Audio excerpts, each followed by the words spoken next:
ما هي أول شيء هذه المنافسة بين رونالدو وميسي، يعني دائما كترتك حتى دوكا راهم شغل كبروا وتقاعدوا، يعني ولا استقالوا من الفعل شغل يعني بعد على البالون صحيح كرة في أندية شغل مستوى تحسه أقل نوعا ما من الدوريات الأخرى الأوروبية.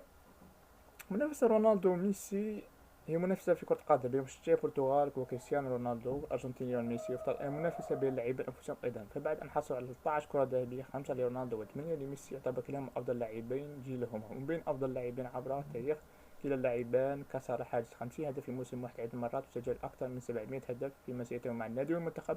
كما أنهم أيضا اللاعبان الوحيدان الذين سجل هاتريك 8 مرات في دوري أبطال أوروبا. الصحفيون والنقاد المشجعين في جدل دائم حول المزايا الفردية لكل منهم، لمحاولة لتحديد من يعتقد أنه أفضل لاعب كرة قدم في الوقت الحالي. وشبهت مقالته ببعضهم كمقالة محمد علي وجو فريزر في الملاكمة، ومنافسة بيورن بورغ وجون ماكنارو في التنس، ومنافسة ايرتون سينا والين بروست في فورمولا 1 السيارات. هذه منافسة نعم. بعض معلومات أيضا عنها.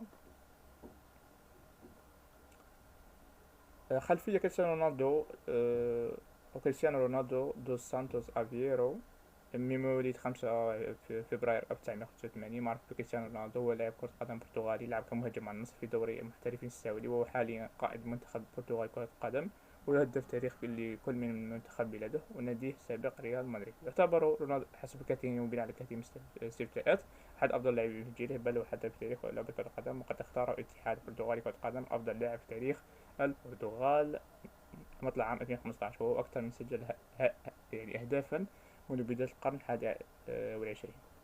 ميسي ليونيل ليو أندريس ميسي كوتشيتيني هو لاعب كرة قدم يلعب حاليا مع نادي انتر ميامي في الدوري الأمريكي لكرة القدم، ومنتخب الأرجنتين، ويلعب كمهاجم وجناح. يعتبر أحد أفضل لاعب كرة قدم في جيله، بل وحتى يصنف أنه من بين أفضل تاريخيا.